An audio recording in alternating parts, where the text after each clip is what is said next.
नमस्कार मित्रांनो, न्यू मधुर मराठी या चॅनलमध्ये आपलं स्वागत आहे। घरोघरी मातीच्या चुली या मालिकेच्या आजच्या एपिसोडमध्ये आता शरूला हळद लागलेली असते।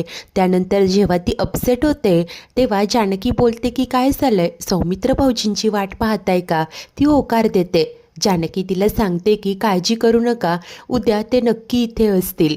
तेव्हा शरू देखील म्हणते की मी त्या मुवमेंटची वाट पाहील। त्यानंतर अवंतीच्या सांगण्यावरून ती आता स्माईल करत असते आणि अशा प्रकारे हळद आणि मेहंदी दोन्हीही कार्यक्रम उरकलेले असतात। आता दुसरा दिवस उजाडतो। आज लग्नाचा दिवस असतो। सर्वच जण खूप खुश असतात। त्यानंतर सकाळी जेव्हा सर्वच जण जमा झालेले असतात, राहुल देखील नवरदेवाच्या वेशात तिथे आलेलं असतो। जानकी म्हणते की ऋषिकेश, राहुलच्या बाजूने कोणीही नाहीये, आपण त्याच्या बाजूने राहूयात का? ऋषीही होकार देतो। त्यानंतर जानकी म्हणते की अवंतिका, तू आणि सौमित्र भाऊजी तुम्ही शर्वरी वंशांचं कन्यादान करा। तेव्हा ऐश्वर्या बोलते की अगं पण कसं शक्य आहे, सौमित्र तयारच होणार नाही। जानकी म्हणते की नाही अवंतिका, तू जा, त्यांना बोलावून आण। त्यामुळे अवंतिका आता होकार देते आणि सौमित्राला बोलवायला जाते। तर तेव्हाच तिथे सारंग आणि सुमित्रा येतात। सुमित्रा ऐश्वर्याला म्हणते की अगं जर का सौमित्र तयार झाला नाही तर, म्हणजे तुम्ही दोघे तर शरूपेक्षा लहान आहात, मग? तेव्हा आता ऐश्वर्या सांगते की बघूयात, अवंतिका गेलीये त्यांना बोलवायला। त्याच वेळेस इकडे गुरुजी राहुलला आवाज देतात। त्यांनी पुढच्या पूजाविधींना सुरुवात केलेली असते। राहुल आता समोर हात जोडून बसलेलं असतं। ऋषी आणि जानकी त्याच्यासाठी उभे असतात आणि आता ही पूजा करत असतात। गुरुजी आता ही पूजा उरकतात। त्यानंतर प्रश्न करतात की मुलीचं कन्यादान कोण करणार आहे? तेव्हा आता सर्वच जण एकमेकांकडे पाहू लागतात। तर जानकी सांगते की मुलीचा भाऊ आणि बहिणी सौमित्र भाऊजी आणि अवंतिका करतील। गुरुजी सांगतात की मग बोलवा त्यांना। तेव्हा जानकी ऐश्वर्याला म्हणते की जा बघू, बघ ते कुठे राहिलेत। आणि ती सारंगला सांगते की तुम्ही जाऊन शर्वरी वंशांना घेऊन या। सारंग आता होकार देत आतमध्ये जातं। ऐश्वर्या मात्र तिथेच उभी असते आणि इतक्यात अवंतिका व सौमित्र दोघेही खाली येतात। आता सौमीला येताना पाहताच ऋषी आश्चर्याने जानकीला विचारतो की जानकी अगं काय केलंस तू, सौमित्र आलाय? तेव्हा जानकी मात्र त्याच्याकडे पाहून स्माईल करत असते। त्याच वेळेस इकडे सारंग देखील शरूला घेऊन बाहेर येतो। शरू आता वधूच्या वेशात नटून थटून छान तयार झालेली असते, खूप खुश असते। आता सौमित्र तिच्याकडे पाहतो आणि मान डोलावत होकार देत असतो। आता ही शरू खूप खुश होते। राहुल देखील तिच्याकडे पाहत आता स्माईल करत असतो। इतक्यात गुरुजी आवाज देत म्हणतात की सौमित्र या, आपण कन्यादानाच्या विधीला सुरुवात करू। तेव्हा सौमित्र अवंतिकाला घेऊन पुढे होतो।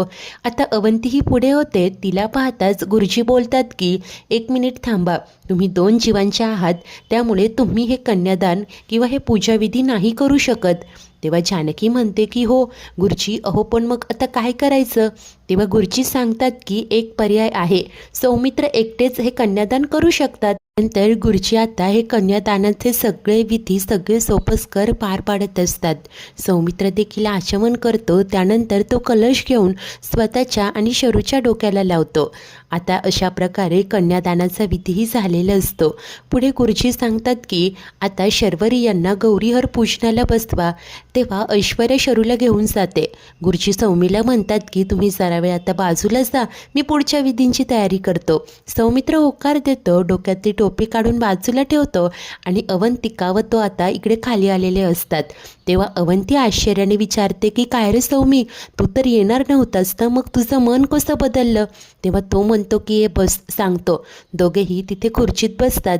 तेव्हा सौमित्र सांगतो की अगं मी जेव्हा बेडरूममध्ये गेलो तेव्हा तिथे मला शरू आणि माझा दोघांचा रक्षाबंधनाचा फोटो दिसला। त्यास तो सांगतो की हा फोटो पाहिल्यानंतर मला त्या दिवशीचा तो दिवस आठवला आणि सौमित्रला त्यांच्या बालपणीच्या आठवणी आठवत असतात। बालपणीच्या त्या आठवणीत रमतो। लहान असताना जेव्हा शर्वरी रक्षाबंधनाच्या दिवशी समोर येते, सौमित्राचं औक्षण करत त्याच्या हातावर राखी बांधते। तोही खुश असतो। बाजूला सारंग बसलेलं असतो।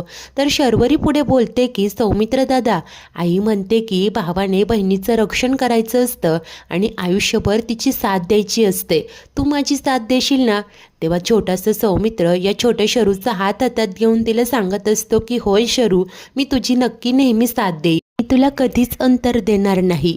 हे सर्व काही तो अवंतीला सांगतो आणि पुढे भाऊक होऊन म्हणतो की मला आठवतंय ग, एकदा मी 4थीत असताना मला खूप ताप आला होता. आता त्यावेळेसचा तो सीन दाखवला जातो. सौमी तापाने फणफणत असतो. लहानगी शरू त्याच्या डोक्यावर पट्ट्या ठेवत असते. सौमित्र तिला म्हणतो की शरू तू झोप, आता मी बरा आहे. परंतु ती नकार देत सांगते की नाही दादा, जोपर्यंत तुला बरं वाटत नाही तोपर्यंत मी अशाच पट्ट्या ठेवत राहणार. या सगळ्या जुन्या आठवणी तो अवंतिकेला सांगत असतो. तिला म्हणतो की ते सगळे फोटोज बघितले, मला ते सगळं जुनं दिवस आठवले ग. शरूने आत्तापर्यंत माझ्यासाठी खूप गोष्टी केल्या आहेत. अगं लहानपणीच ती खूप मॅच्युअर्ड वागायची. आम्हाला त्रास होऊ नये याची नेहमी काळजी घ्यायची. आणि आज जर का तिच्या या सुखाच्या क्षणी मी तिच्याकडे पाठ फिरवली तर मग त्या सगळ्याला काय अर्थ आहे ग. हाच सगळा विचार मी करत बसलो होतो आणि तेव्हाच तू आली. आता काही वेळापूर्वी जेव्हा हे सगळे फोटो पाहत सौमित्र भावूक झालेलो असतो तेव्हा अवंतिका तिकडे येते. सौमित्र डोळ्यातलं पाणी लपवत असतो. आज अवी विचारते की काय रे सौमित्र, काय झालंय. तो सांगतो की नाही काही नाही. आणि खाली असे पूजाविधी सुरू असताना तू वर का आलीस. तेव्हा ती दबक्या आवाजात बोलते की तुला तेच सांगायचं होतं. जानकी वहिनी म्हणाल्यात की आपण दोघांनी शरुताईंचं कन्यादान करायचं आहे. सौमित्र गप्पच होतो. त्यावर अभि बोलते की ठीक आहे, सांगते मी वहिनींना. आणि ती जायला लागते तेव्हाच तो उभा राहतो आणि म्हणतो की थांब, येतोय मी. अभि खूप खुश होते. काय खरंच तू येतोय असं ती विचारते. तेव्हा सौमी होकार देतो. अशा प्रकारे जानकीच्याच आयडियामुळे आता सौमित्रने खाली येऊन या शर्वरीचं कन्यादानही केलेलं असतं. सर्व काही सौमीला आठवत असतं आणि तो अभिला बोलतो की लहानपणीच्या त्या फोटोमधले शरूने मला हाताला धरून बालपणात नेलं आणि मी कुठे चुकलोय ते दाखवून देखील दिलं. माझा राग एकदम मावळला. तर आता इतक्यात ऋषी जानकी तिथे येतात. ऋषी बोलतो की सौमित्र तू आलास ते बघून खूप बरं वाटलं. तेव्हा जानकी म्हणते की फक्त तुम्हाला नाही तर शर्वरी वंशांना देखील किती खुश झाल्या होत्या त्या. सौमित्र सांगतो की तिने खुश असावं, तिचं भलं व्हावं हेच वाटतं ग मला. फक्त तशी कृती माझ्या हातून घडत नव्हती, आत्ता मात्र घडली. इतक्यात गुरुजी पुन्हा सौमीला आवाज देतात. त्यामुळे अवी आणि सौमी तिकडे जातात. तर तेव्हाच ऋषी स्माईल करत जानकीकडे पाहतो आणि हे सगळं तूच केलंस ना, पण कसं म्हणून विचारतो. तेव्हा ती सांगते की सौमित्र भाऊजींना ज्या फोटोंमुळे सगळं रिअलाईज झालं ते फोटो त्यांना दिसतील अशा ठिकाणी मीच ठेवले होते. कारण मला खात्री होती ते फोटो पाहिल्यानंतर सौमित्र भाऊजी भूतकाळात रमतील. त्यांचं त्यांच्या बहिणीबद्दल असलेलं प्रेम माया सगळं दाटून आलं. देवाच्या कृपेने हेच झालं.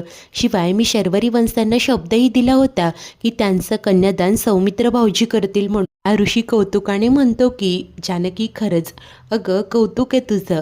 ज्या वेळेला असं वाटतं ना एखादं नातं दूर जातंय तेव्हाच तू नेमके त्या नात्याला अगदी जवळ आणतेस. तेव्हा ती म्हणते की ऋषिकेश तुम्हाला माहिती आहे का, वर्षानुवर्ष झाडाच्या मुळांना घट्ट ठेवणारी माती आणि मुळं यांचं नातं इतकं घट्ट का असतं, कारण त्यात मायेचा ओलावा असतो. अहो नात्यांचं देखील तसंच आहे. नात्यांमध्ये जर का मायेचा ओलावा असा खोलवर मुरलेला असेल ना तर नात्यांमधलं अंतरही कमी करता येतं. ऋषी मात्र म्हणतो की होय खरं आहे ग, पण हे सगळं फक्त तुलाच जमू शकतं हे देखील तितकंच खरं आहे. आणि दोघेही आनंदाने हसत असतात. काही क्षणामध्ये आता नवरा नवरी म्हणजेच शरू आणि राहुल बोहल्यावर उभे असतात. मध्ये अंतरपाठ धरलेलं असतो आणि गुरुजी मंगलाष्टक बोलत असतात. सर्वच रणदिवे खूप खुश असतात आनंदाने. इकडे सौमित्र सारंग ऋषी तिघेही आपल्या बहिणीवर अक्षदा टाकत असतात. आता त्यानंतर मंगलाष्टक पूर्ण होतात. अंतरपाठ बाजूला सरला जातो आणि हा राहुल शरूच्या गळ्यामध्ये वरमाला घालतो. शरू ही लाजत असते, खूप खुश असते. तेव्हाच जानकी नोटीस करते की या सगळ्यामध्ये ऐश्वर्या जराशी अपसेट आहे. जानकी तिला खुणावते आणि स्माईल करायला सांगत असते. ऐश्वर्या आता तिला लटकेच हसून दाखवते खरी, परंतु मनातनं तिला हे सगळं अजिबातच पटलेलं नसतं. तर आता छोटी ओवी देखील आनंदाने या लग्नात सहभागी झालेली असते. समोर लग्न लागतच असतं. इतक्यात ओवीचं लक्ष राहुलच्या शूजकडे जातं.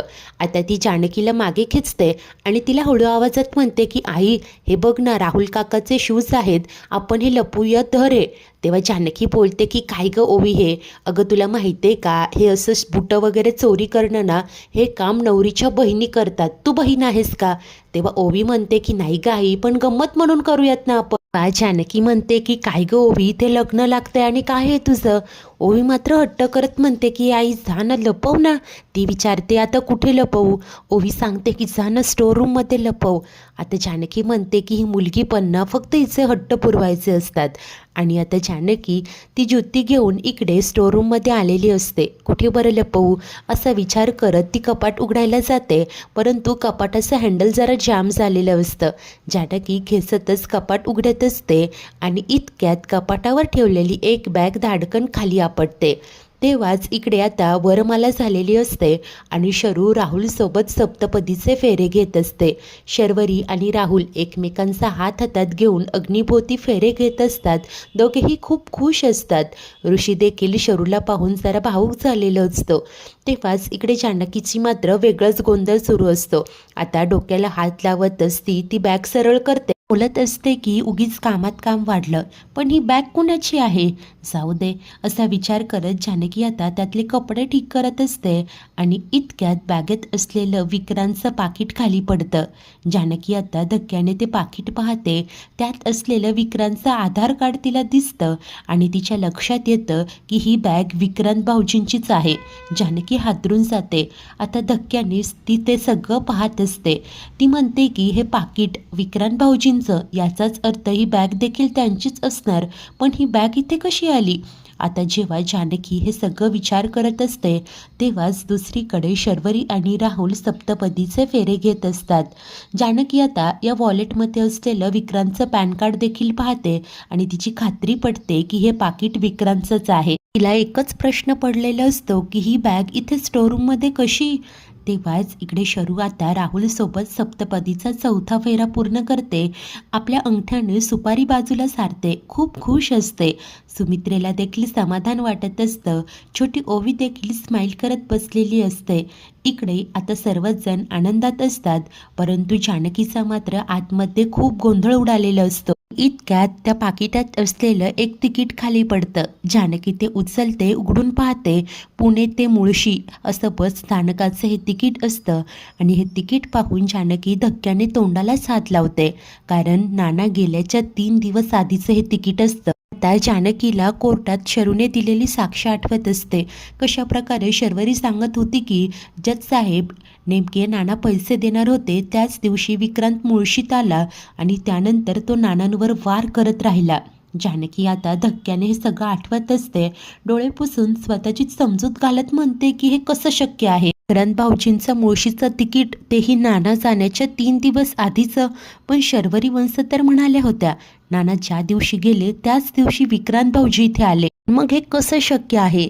हे 3 दिवस आधीचं तिकीट, याचाच अर्थ विक्रांत भाऊजी नाना जाण्याच्या 3 दिवस आधी इथे आले होते. त्याच वेळेस इकडे शर्वरी आता राहुल सोबत मिळून 5वा फेरा पूर्ण करते आणि पायाने ती सुपारी ढकलत असते. जानकी मात्र खूप कन्फ्यूज असते आणि धक्क्यात असते. मित्रांनो, आजचा एपिसोड इथेच संपतो.